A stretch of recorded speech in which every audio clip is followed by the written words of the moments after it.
Aunty जी की चिड़िया। यह उस वक्त की बात है जब मैं कॉलेज में पढ़ाई करता था। उस समय परीक्षा का सेंटर मुझे मेरे शहर से बाहर मिला था। मुझे कुल 7 पेपर देने थे, लेकिन इस 7 पेपर के लिए रोज़ अप डाउन करना महंगा पड़ सकता था। मैं सोचता था कि कैसे ये सारे पेपर दे पाऊँगा। हमारे एक दूर के रिश्तेदार अंकल और आंटी उसी एग्ज़ाम सेंटर वाले शहर में रहते थे। तभी मम्मी ने पापा को उनकी याद दिलाते हुए बताया, तो पापा ने कहा, हाँ ये अच्छा रहेगा, 1 हफ्ते के लिए तू वहीं चला जा, पेपर ख़त्म होते ही वापस आ जाना। पापा ने अंकल के साथ फ़ोन पर बात कर ली कि मैं आ रहा हूँ। अंकल भला कैसे मना कर सकते थे। 7 दिन की ही तो बात थी, लेकिन इन 7 दिनों में बहुत कुछ हो गया। मुझे जन्नत मिल गई थी।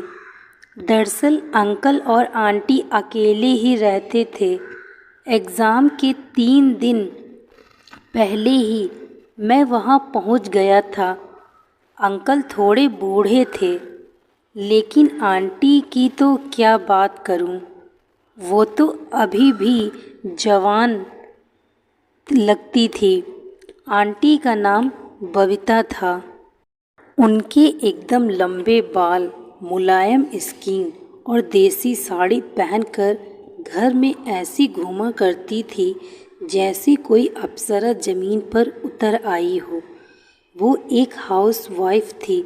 मुझे तो उनके घर रहकर सिर्फ पेपर देने से मतलब था। ये सब कैसे हुआ आपको बताता हूँ। हुआ यूँ कि 3 पेपर देने के बाद एक दिन रात को मैं थोड़ा रिवीज़न करते हुए कमरे में बैठा था। मेरा दिमाग घूम रहा था। एक तरफ पेपर की टेंशन और दूसरी ओर बार बार आंटी का मेरी तरफ देखकर मुस्कुराना। तभी आंटी कमरे में आ गईं। वे रात्रि वस्त्र पहनी हुई थी। आंटी बोली, अरे अभी भी पढ़ रहे हो, सो जाओ, थक जाओगे। मैंने ऊपर देखा, उनके बाल पूरे खुले थे, लेकिन मैंने वो सब नज़रअंदाज किया। मैंने कहा, ये बहुत मुश्किल वाला पेपर है। इतने पेपर और ऊपर से पूरे साल पागलों की तरह पढ़ना, सच में मैं पढ़ाई करते करते पागल ही हो जाऊंगा। तभी आंटी बोली, अरे ऐसा मत कहो, तुम पास हो जाओगे। रुको, मैं तुम्हारे लिए चाय लेकर आती हूँ।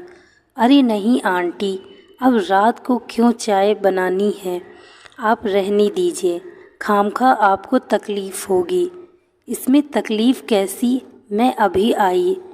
यह कहकर आंटी चली गई और आंटी कुछ ही मिनट बाद चाय बनाकर लाईं और मैंने चाय पी ली।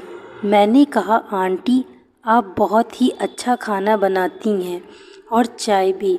आंटी मेरे मुंह से तारीफ़ सुनकर मुझे शुक्रिया बोला और आंटी आह भर के बोल उठी, अरे बेटा, पता नहीं कितने सालों से मैं ये सब करती आ रही हूँ।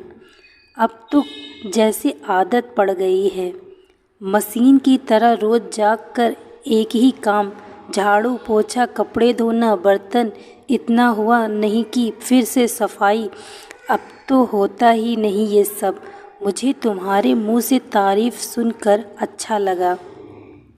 आंटी ये सब बोलती हुई भावुक हो गई और हल्का सा रोने